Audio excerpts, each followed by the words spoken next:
زندگی مدینے سے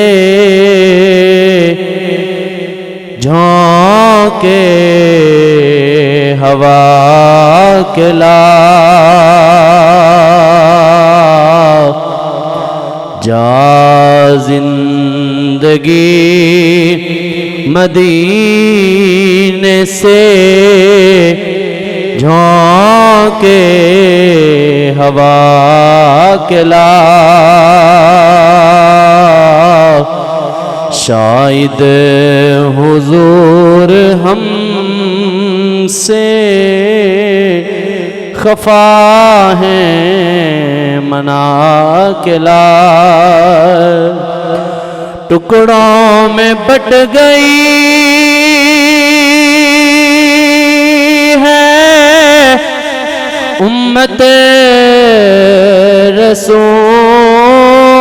رسول کی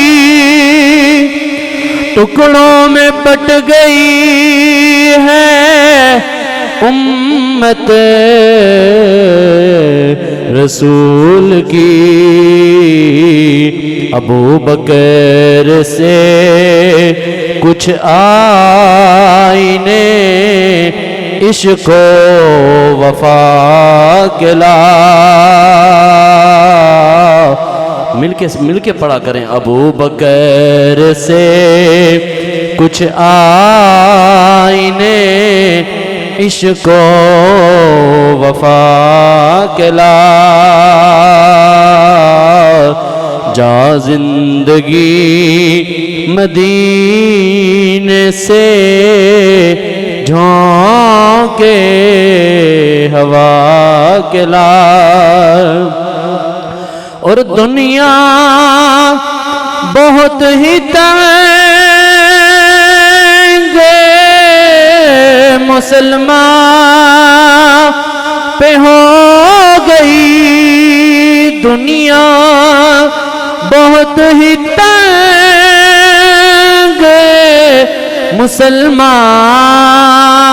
مسلمان پہ ہو گئی فاروق کے زمانے کے نقشے اٹھا کے لا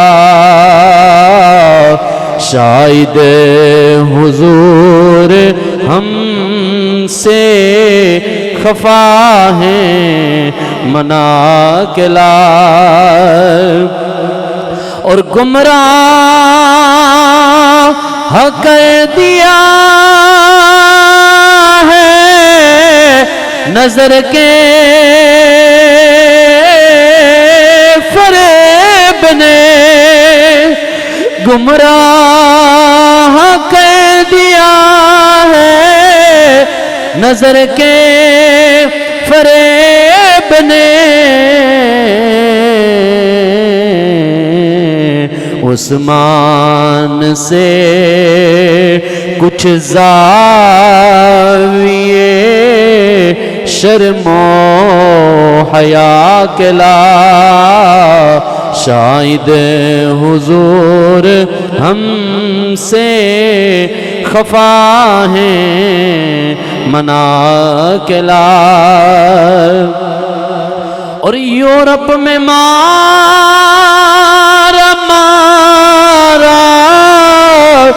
نہ پھر تو گدائے علم یورپ میں مارا نہ پھر تو گدائے علم دروازے علی سے تو خیرات جا کے لا شاید حضور ہم سے خفا ہیں منا کے لا. اور یہ شعر آخری ہے. کیا کمال کیا، آج کے موضوع کا بالکل عکس پیش کرتا ہے۔ شاعر کہتا ہے باطل سے دب رہی ہے امت رسول کی، ہم باطل سے دب رہی ہے امت رسول کی،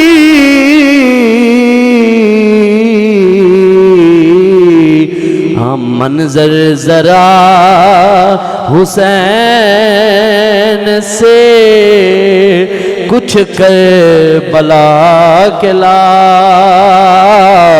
منظر ذرا حسین سے کچھ کربلا کے لا، شاید حضور ہم سے خفا ہے منا کے لا،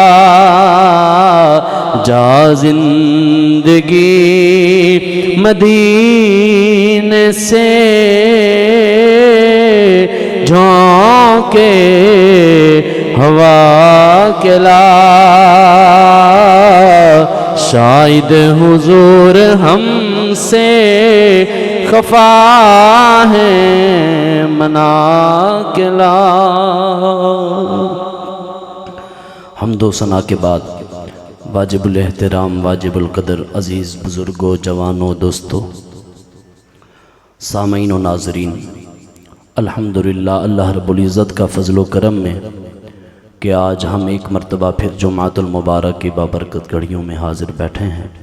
اللہ پاک کی بارگاہ سے دعا کرتے ہیں کہ اللہ پاک مجھے حق اور سچ بیان کرنے کی، ہم سب کو مل کر اس پر عمل کرنے کی توفیق عطا فرمائے۔ آج جس موضوع سخن پر زبان عاجزانہ سے لب کشائی کرنے کی میں سعادت حاصل کر رہا ہوں اور آپ سماعت فرمانے کی سعادت حاصل کر رہے ہیں، وہ ہے اقبال کی تڑپتی ہوئی روح۔ علامہ اقبال شاعر مشرق رحمت اللہ تعالی علیہ، آپ نے بڑے درد دل سے یہ نظم اپنے آقا کریم صلی اللہ علیہ وسلم کے امت کے لیے، امت کے جوانوں کے لیے، ویسے تو ہر بندہ وہ جوان ہے جس کے دل میں اپنے نبی کی محبت ہے، اس جوانی کے اندر بڑھاپا نہیں، اس جوانی کے اندر وہ جوانی شباب بھی نہیں۔ جوانی اگر ٹھیک ٹھاک 18 سال والی ہو اور دل اپنے نبی کی محبت سے مردہ ہو تو وہ جوانی کو جوانی نہیں کہا جاتا۔ جوانی وہ جوانی ہوتی ہے کہ عمر بھلے 80 سال بزرگ ہو، بال سفید ہوں، داڑھی کے بال سفید ہوں، مگر دل کے اندر عشق مصطفیٰ، محبت مصطفیٰ نظر آئے، اس شخصیت کو جوانی کہا جاتا ہے۔ تو آج جو موضوع سخن ہمارا ہے وہ ہے علامہ اقبال نے اپنے نبی کے اس غلام سے بڑے درد دل کے ساتھ جو سوال کیا، وہ یہ سوال کیا۔ علامہ اقبال فرماتے ہیں کبھی اے نوجوان مسلم تدبر بھی کیا تو نے، اے میرے نبی کے غلام، اے میرے نبی کی امت کے جوان، کبھی تو نے سوچا بھی صحیح تیرا وقار کیا ہے، تیری عظمت کیا ہے، تیری شان کیا ہے، تیری رفعت کیا ہے۔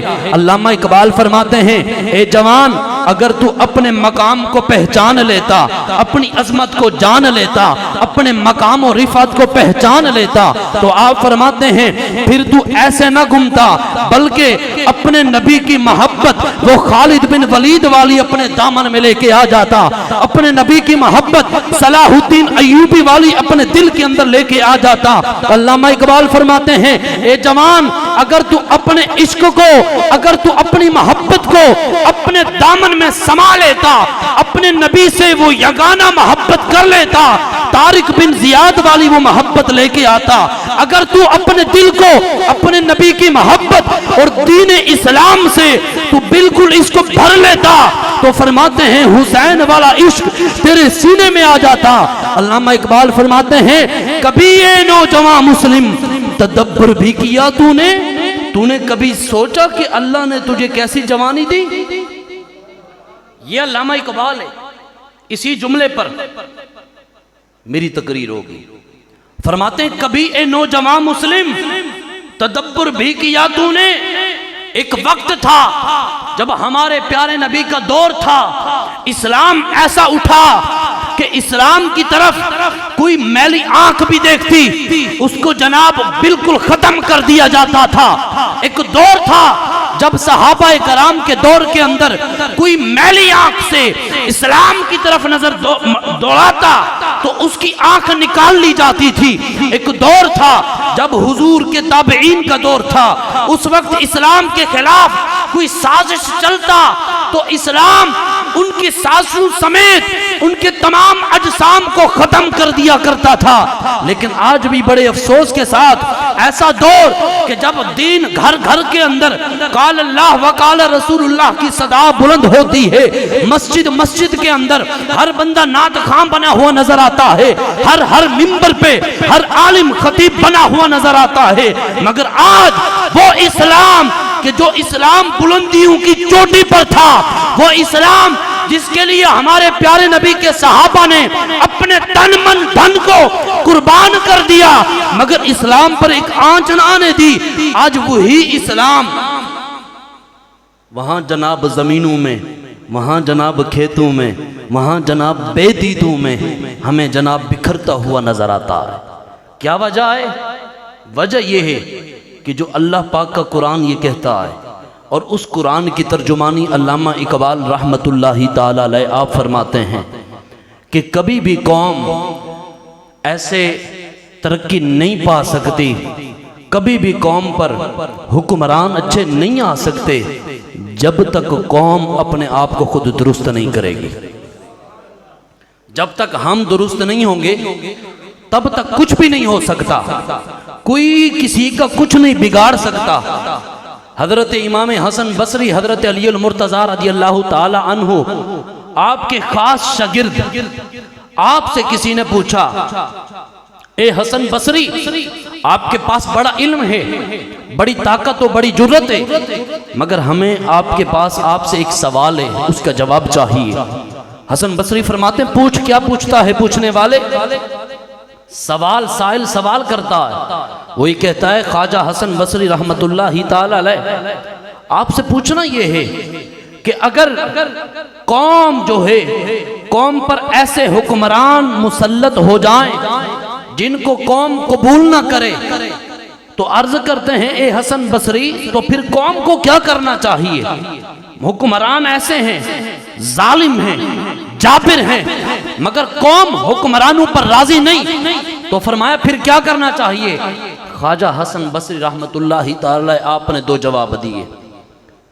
نمبر ایک فرمایا قوم اپنے آپ کو تبدیل کرے، اگر قوم اپنے آپ کو تبدیل نہیں نہ کر سکتی نا تو فرمایا پھر قوم ڈوب کے مر جائے. یہ ہے خواجہ حسن بصری رحمت اللہ تعالی جن کی زبان سے علی المرتضی خود بولتے تھے. آج ایسے ہی ہے، ظلم بڑھتا جا رہا ہے، ہر جگہ جگہ ظلم ہے. ظلم یہ نہیں کہ صرف کسی کو قتل کیا جائے، ظلم یہ بھی ہے کسی کا حق کھایا جائے، ظلم یہ بھی ہے کسی کو جناب بے گناہ اس کا دل دکھایا جائے، ظلم یہ بھی ہے کہ جناب اپنی آنکھوں کے اندر وہ حیا دور کر کے اپنی آنکھوں میں بے حیائی لائی جائے، ظلم یہ بھی ہے کہ اپنے ماں باپ کی نافرمانی کی جائے. ظلم صرف یہ نہیں ہوتا کوئی شخص بے گناہ دیکھ کے اسے ایسے قتل کر دینا، ظلم طرح طرح کے ظلم ہوتے ہیں، لیکن ان ظلم میں سے جو سب سے بڑا ظلم ہے وہ میرے آقا کریم صلی اللہ علیہ وآلہ وسلم آپ نے ارشاد فرمایا میرے غلاموں کبھی کوئی ہتھیار آلہ ایسے اٹھا کے کسی کی طرف اشارہ بھی نہ کرنا. یا رسول اللہ اشارہ کرنے سے کیا ہوتا ہے؟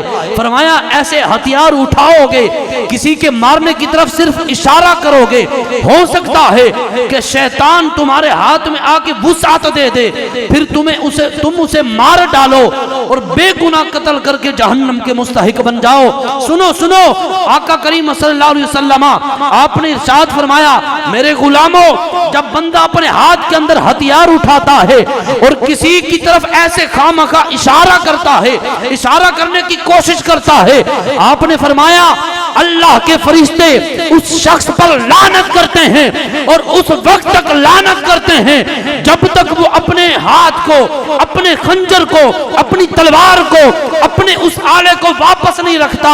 ارے دیکھو، جہاں اشارہ کرنے سے خدا کے فرشتے لعنت کریں، وہاں اگر کسی کو بے گناہ قتل کیا جائے تو خدا تعالیٰ کتنا جلال میں آتا ہوگا۔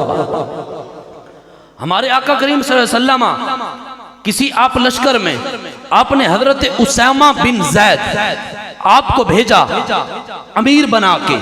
آپ فرماتے ہیں میں لشکر میں گیا، جب جنگ لگی نا ہماری تو میں نے جناب ایک شخص میرے سامنے آیا، جب میں اسے مارنے لگا تو اس نے کہا لا الہ الا اللہ، تو پھر بھی آپ فرماتے ہیں میں نے اسے قتل کر دیا، اس کا سر تن سے جدا کر کے۔ میرے دل میں وہ بات نہ رکی، جب حضور کی بارگاہ میں آیا نا، عرض کی یا رسول اللہ صلی اللہ علیہ وسلم میرے دل میں یہ بات نہیں رک رہی، یا رسول اللہ جنگ میں ایسے لوگوں سے لڑائی چل رہی تھی، ایک شخص ایسا سامنے آیا تو اس نے کہا لا الہ الا اللہ، میں نے دیکھا اور میں نے اسے قتل کر ڈالا، یا رسول اللہ کیا میں نے صحیح کیا؟ آپ نے فرمایا لا الہ الا اللہ اس نے پڑھا بھی ہے پھر بھی تو نے قتل کیا، ایسا کیوں کیا؟ عرض کرتے ہیں یا رسول اللہ اس نے لا الہ الا اللہ پڑھا ہے، مگر یا رسول اللہ وہ اسلحے کے ڈر سے پڑھا ہے، وہ دل سے نہیں پڑھا۔ ہمارے پیارے نبی نے ارشاد فرمایا اسامہ کیا تو نے اس کا دل چیر کے دیکھا تھا کہ وہ تیرے اسلحے کے ڈر سے پڑھ رہا ہے یا ویسے پڑھ رہا ہے؟ حضرت اسامہ عرض کرتے ہیں یا رسول اللہ اللہ کی بارگاہ میں میرے لیے دعا کرو۔ حضور نے فرمایا اسامہ اگر قیامت کے دن وہ شخص لا الہ الا اللہ بولتا ہوا، لا الہ الا اللہ کہتا ہوا اگر خدا کی بارگاہ میں آیا اور اس نے آ کر تجھ سے حساب لینا چاہا، اسامہ بتا اس کا جواب کیا دو گے؟ اس کا جواب کیا دو گے؟ پھر حضرت اسامہ رو رو کے یہ عرض کرتے تھے کاش کہ اس قتل کے بعد میں اسلام لایا ہوتا میرے تمام گناہ معاف ہو جایا کرتے۔ دیکھو اگر اسلام، یہ ہمارا دین اسلام کسی شخص کو جنگ کے اندر صرف لا الہ الا اللہ، بندہ کافر ہے، اسلحے کے ڈر سے اس نے پڑھا یا نہیں پڑھا، پھر بھی اسلام کہتا ہے کہ اگر لا الہ الا اللہ بھی کسی نے کہہ دیا تو اس پر ننگی تلوار نہیں چلانی۔ جب اسلام یہاں تک روکتا ہے اگر کوئی شخص جناب لا الہ الا اللہ اور محمد الرسول اللہ پورے کلمات پڑھ کے پھر بھی نبی کا غلام بن کے وہ اس خطے پہ زمین پہ چلے اور اس ارض پاکستان، اس دھرتی پہ جو بنا ہی لا الہ الا اللہ کی بنیاد پر ہے، پھر ان کو بے گناہ قتل کیا جائے تو خدا کا جلال کتنا آتا ہوگا۔ یہ ہمارا دین اسلام ہے۔ اس دین کے اندر، ہمارے اس دین کے اندر چھوٹی چھوٹی چیزوں کے بڑے حقوق ہیں۔ ظلم ظلم ہے، لیکن یاد رکھنا ظلم جب بڑھتا ہے تو مٹ جاتا ہے، ظلم جب بڑھتا ہے تو مٹ جاتا ہے۔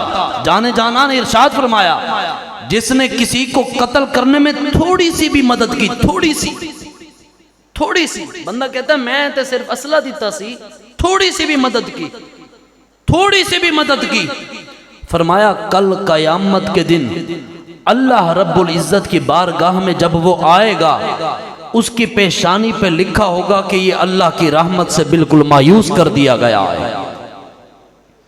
یہ حدیث مبارکہ ہے، جس نے تھوڑی سی بھی مدد کی، تھوڑی سی مدد کرنے پہ یہ ہے، تھوڑی سی مدد۔ تو جو بندہ سامنے آ کے مسلمانوں کا جناب قتل عام کرے، پھر ان پر جناب بڑی بڑی گاڑیاں چلائے، پھر ان کی لاشوں کو جلائے، تو کل قیامت کے دن اللہ رب العزت کی بارگاہ میں کیا جواب دے ہوگا؟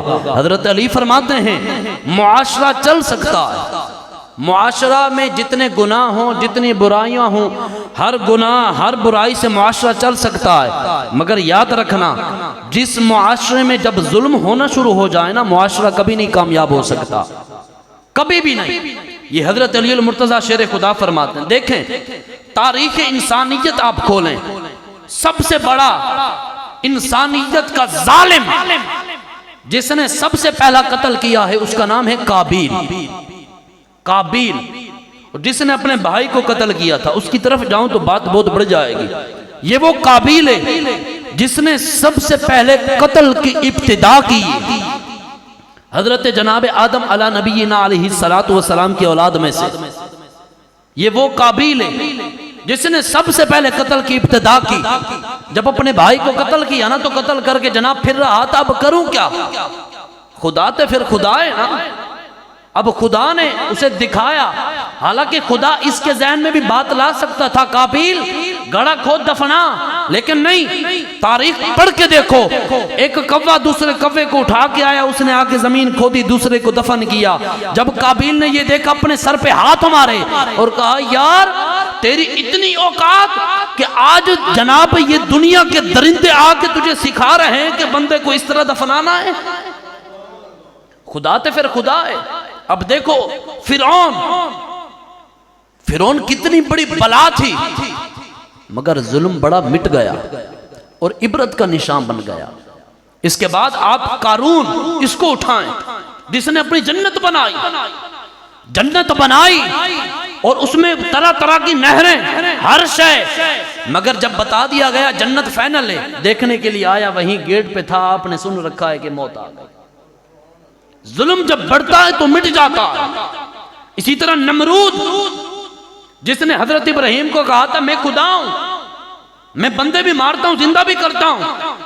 آپ نے جب اسے کہا دیکھ میرا خدا وہ ہے جو جناب ادھر سے سورج طلوع کرتا ہے, تو ایسے کر مغرب سے سورج طلوع کر, وہیں پر مبعوث ہو گیا. اور یہ وہ نمرود, پھر انجام کیا ہوا؟ انجام یہ جس نے اللہ کے نبی ابراہیم خلیل اللہ کو آگ میں جلایا, انجام یہ کہ چھینک آئی, مچھر چلا گیا کان میں. اپنے انہی جناب گارڈ, انہی چوکیداروں سے اپنے سر پر جناب بڑے بڑے جوتے مروایا کرتا تھا. جب تک جوتا سائیڈ پہ جاتا سکون نہیں آتا تھا. یہ انجام خدا نے ایک مچھر سے مروایا اتنے بڑے جناب نمرود کو جس نے خدا ہونے کا دعویٰ کیا ہے. کیا سمجھتے ہیں اگر مسلمان ایسے مسلمانوں پر ظلم کر بیٹھے, 4 جناب انچ یا 8 انچ 10 انچ کی جناب کرسی پہ بیٹھ کے جو آرڈر دے اسے اختیار ضرور ہے, مگر ایک بات یاد رکھے, ظلم جب بڑھتا ہے تو مٹ جاتا. ظلم جب بڑھتا ہے تو مٹ جایا کرتا ہے. اب دیکھیں ان کے بعد حجاج بن یوسف, آپ نے نام سن رکھا ہوگا. یہ وہ شخص ہے کہ قرآن پاک کی جو زیر زبریں ہیں نا, یہ الحمدللہ رب العالمین الرحمن الرحیم, یہ جو زیر زبریں ہم پڑھتے ہیں, یہ جس بندے نے لگوائی تھی اس کا نام ہے حجاج بن یوسف. لیکن بہت بڑا ظالم تھا, کام اچھے بھی کیے. اتنا بڑا ظالم کہ اس نے 6 لاکھ مسلمانوں کا قتل عام کیا ہے. میں زبان سے کہہ رہا ہوں, زبان سے کہنا آسان ہے. 6 لاکھ مسلمانوں کا قتل عام کیا حجاج بن یوسف نے. اور ان کے زمانے میں ایک حضور کے غلام تابعی تھے جن کا نام ہے سعید بن جبیر. وہ تھے, انہوں نے خطبہ جمعۃ المبارک پہ ممبر پہ بیٹھ کے کہا او حجاج اپنے ظلم سے باز آ جا. پھر پتہ ہے سامعین کے اندر کوئی جاسوس بھی بیٹھا ہوتا ہے, کوئی منافق بھی بیٹھا ہوتا ہے, کوئی غیبت خور بھی بیٹھا ہوتا ہے, کوئی چغلی خور بھی بیٹھا, کوئی جھوٹا بھی بیٹھا, کوئی کیا بیٹھا, بڑو کے جاسوس بیٹھے ہوتے ہیں. جب اس نے یہ خطبہ دیا ایک جاسوس اٹھا فوراً بادشاہ کے دربار میں کہا حجاج بن یوسف اس طرح سعید بن جبیر نے آپ کے بارے میں الفاظ کہیں. تو حجاج بن یوسف نے بلایا, اللہ اللہ, صدا نہ باغ بلبل بولے, صدا نہ باغ بہاراں, صدا نہ حسن جوانی, صدا. ہاں تو دیکھیں نا, یہ بادشاہی جو ہے نا, بادشاہی یہ یک نہیں چلا کرتی. حجاج بن یوسف ہے نا, جب اس کے دربار میں ان کو سعید بن جبیر کو لایا گیا, یہ جب آئے حجاج بن یوسف کہتا ہے تو نے مجھے سمجھایا ہے؟ آپ فرماتے ہیں ہاں جی میں نے سمجھایا ہے, میں نے سمجھایا. تو جب حجاج بن یوسف نے یہ بات سنی, حجاج بن یوسف غصے میں آیا اور اس نے کہا اس کو اٹھاؤ اور قتل کر دو. پہلے کتنے 6 لاکھ انسانیت کا قتل تھوڑے سے عرصے کے اندر حجاج بن یوسف نے کیے. پھر کہا اس کو لاؤ اور قتل کر دو. جب یہ کہا نا تو حضرت سعید بن جبیر کی زبان سے قرآن کی آواز آئی. آپ نے پڑھا بسم اللہ الرحمن الرحیم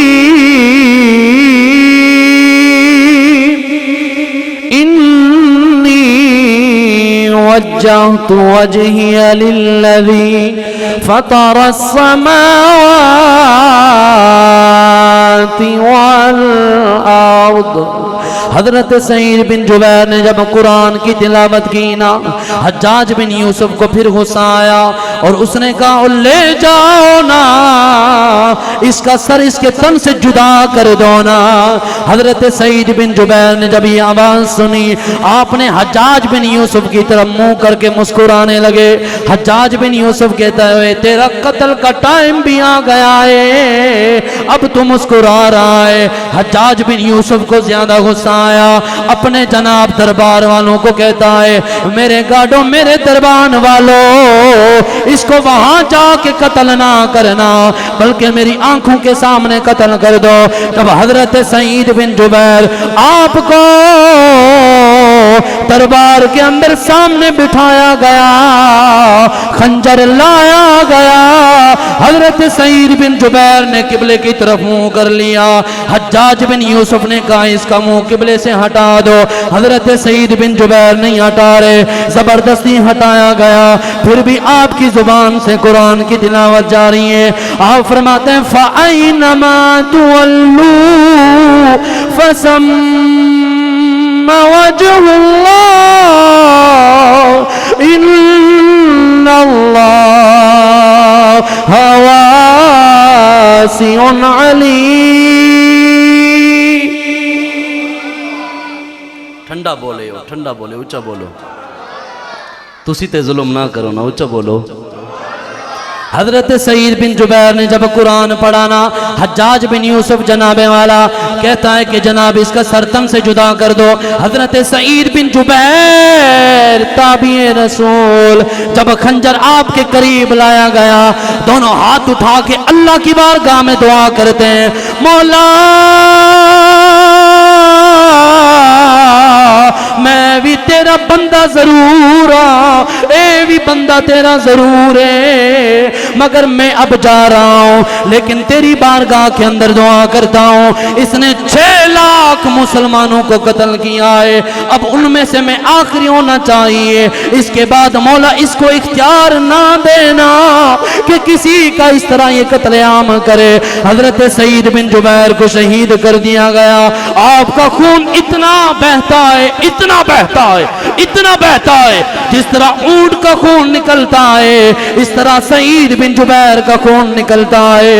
حجاج بن یوسف نے حکیموں کو بلایا اور یہ پوچھا کہ اتنا خون اس کا کیوں نکلا؟ وہ حکیم کہتے ہیں بادشاہ جب بندہ ڈر کے مرتا ہے اس کا خون خشک ہو جاتا ہے، جو خوش ہو کے مرتا ہے اس کا خون اس طرح نکل جاتا۔ اللہ اللہ جب حجاج بن یوسف رات کو سویا نا، رات کو جیسے آنکھ لگی، خواب کے اندر سعید بن جبیر آ گئے اور آ کے کہنے لگے حجاج ظالم تو یہ بتا تو نے مجھے قتل کیوں کیا ہے؟ حجاج بن یوسف اٹھ بیٹھا، پوری رات نیند نہ کی، پھر صبح ہوئی، پھر جب دوسری رات سویا پھر سعید بن جبیر آ گئے، آ کے فرمایا حجاج تو نے مجھے قتل کیوں کیا ہے؟ حجاج میں بے گناہ قتل ہو گیا ہوں۔ جب تیسری رات آئی پھر خواب کے اندر آئے حجاج دن قیامت کا ہوگا، اللہ کی بارگاہ کے اندر میں تیرا بدلہ ضرور لوں گا۔ جب 3 راتیں گزری، چوتھا دن جب آیا حجاج بن یوسف بیمار ہو گیا، ایسا بیمار ہوا، ایسا بیمار ہوا، کسی کو بیماری سمجھ نہ آئی، کسی کو جناب اس کا مرض سمجھ نہ آیا۔ بڑے بڑے حکیم بلائے گئے اور بیماری پوچھی گئی، ہر حکیم یہ کہتا تھا حجاج اے زمینی بیماری کوئی نہیں ہے، آسمانی بیماری ہے، تو نے بڑے بڑے ظلم کیے ہیں مگر یاد رکھ اب تیرے ظلم کی انتہا ہو گئی ہے، اب اللہ کی پکڑ کی ابتدا ہو گئی ہے۔ جب خدا پکڑتا ہے ظلم بڑھتا ہے تو مٹ جاتا ہے۔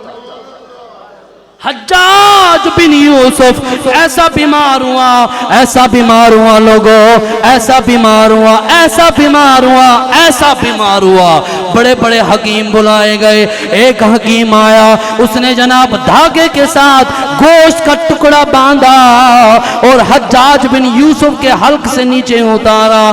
جب نکالا نہ باہر, اسی کے ساتھ سانپ کے بچے بھی باندھے ہوئے تھے, اسی کے ساتھ اندر سے کیڑے بھی آئے ہوئے تھے, اسی کے ساتھ اندر سے بچھو بھی آئے ہوئے تھے.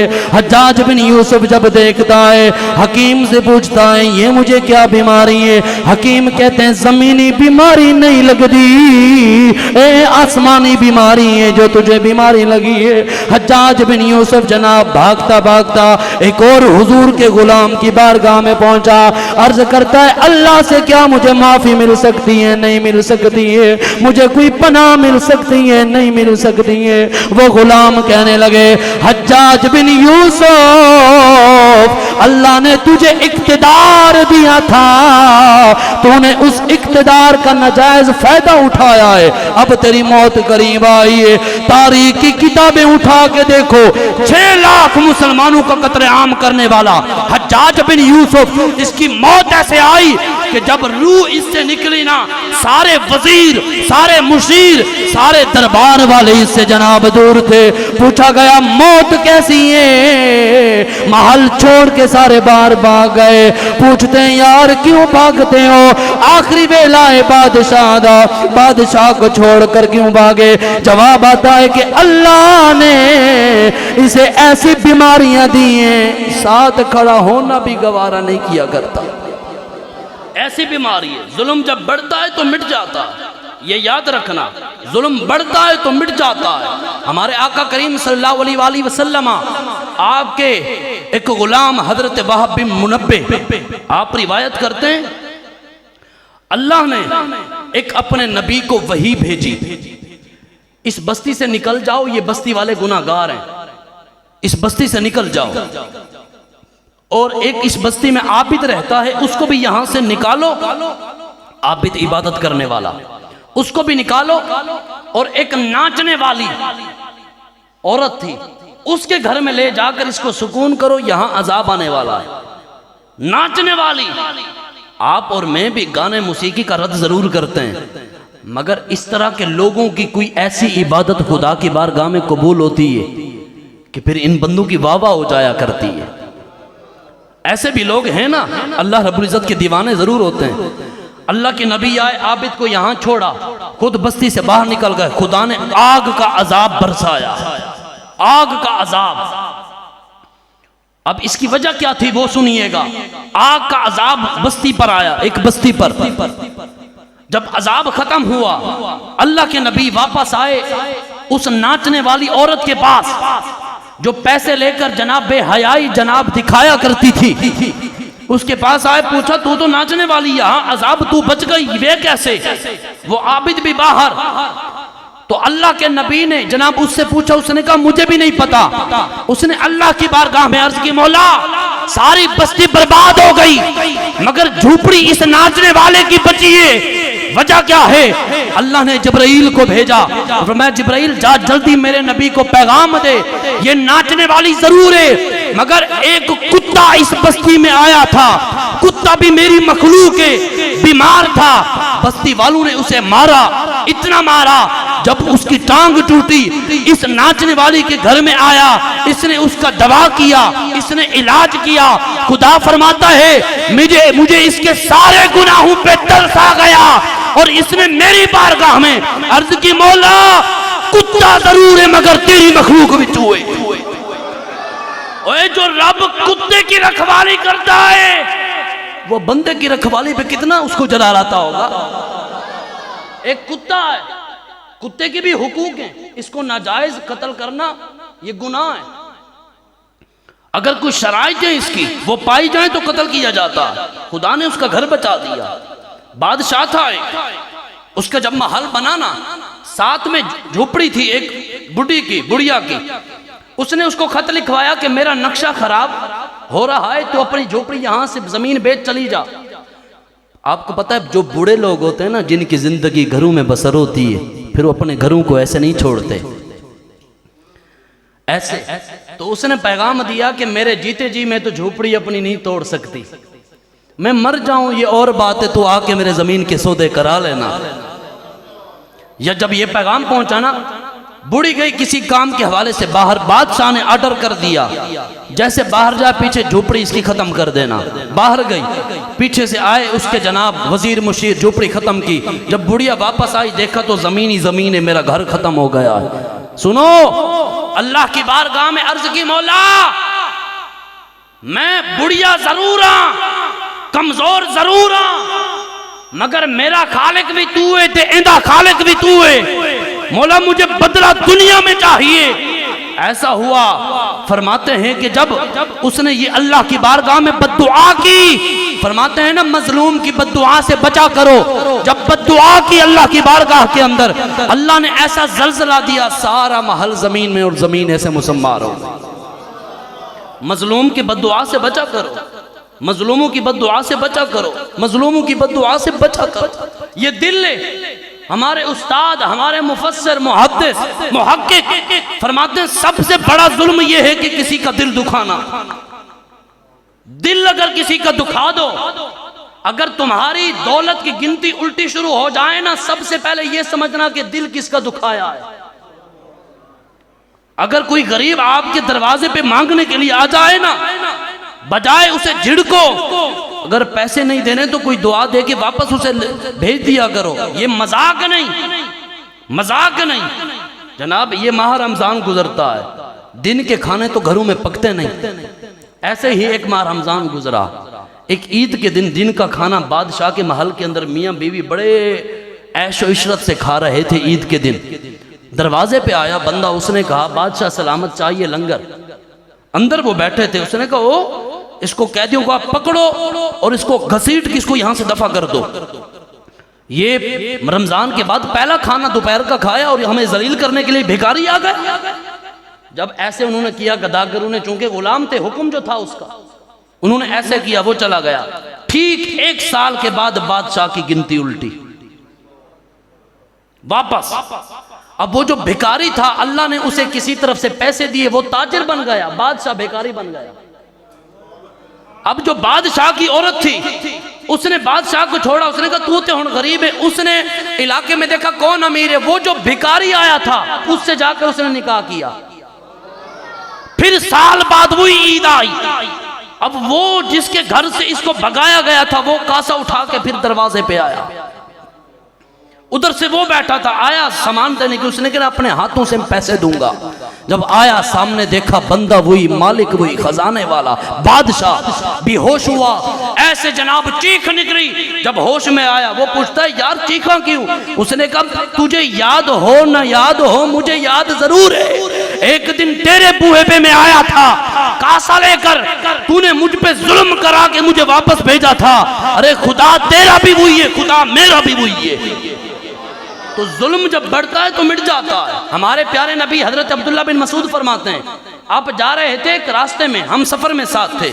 ہمارے پیارے نبی کے صحابی حضرت عبداللہ بن مسعود فرماتے ہیں ہم سفر میں ساتھ تھے، ایک چیونٹی کے گھر کو جناب وہ جو بل بنی ہوئی ہوتی ہے اندر سوراخ، اس میں آگ لگی ہوئی تھی۔ حضور نے پوچھا آگ کس نے لگائی؟ عرض کرتے ہیں ہم نے لگائی۔ حضور نے فرمایا آگ کا عذاب خدا تعالی آگ بنانے والے کے علاوہ کسی کو اجازت نہیں ہے کہ بندے کو آگ کا عذاب دے۔ ارے جو نبی آگ کا عذاب دینے سے اتنا اس نبی کو جلال آتا ہے، تو اس نبی کو ان واقعات پر کتنا جلال آتا ہوگا کہ جناب یہ مرید کے کا ہمارا واقعہ سانحہ بہت بڑے سوالات چھوڑ گیا۔ یار سیاست کو پیچھے رکھو، کسی سیاسی تحریک سے وابستہ نہیں، مگر اتنا ضرور ہے کہ جن گھروں کے چراغ بجھ گئے ان ماؤں کو حوصلہ کون دے گا؟ جن باپ کی کمر توڑ دی گئی ان کو وفاداری کے ساتھ ان کے ساتھ سلوک کون کرے گا؟ جن بچوں کو یتیم کر دیا گیا ان بچوں کا سہارا کون بنے گا؟ ارے سیاست تو پھر بھی چل جائے گی، مگر یہ جو گھروں کے جوان چلے گئے یہ واپس نہیں آئیں گے۔ یہ پاکستان کی بنیاد لا الہ الا اللہ محمد الرسول اللہ کی بنیاد پر ہے۔ اسی پاکستان میں بسنے والے حضور کے غلام ہیں۔ کبھی جناب ڈی چوک میں مسلمان شہید ہوتے ہوئے نظر آئے، کبھی مرید کے میں نظر آئے، کبھی ماڈل ٹاؤن کا ثانیہ پیش آیا۔ ہر جگہ مسلمانوں کا قتل عام کیا جا رہا ہے، آخر ملک پاکستان میں مسلمانوں کا اتنا سستا خون کیوں؟ بہت بڑے سوال ہے۔ آج آپ اور میں ہنستے ہیں، کل یہ ظلم میرے ساتھ ہونا ہے، آپ کے ساتھ ہونا ہے۔ اگر یہ جناب اس پر آپ کوئی بندہ آواز نہ اٹھائے، اتنا مسلمانوں کا سستا خون، وجہ کیا ہے؟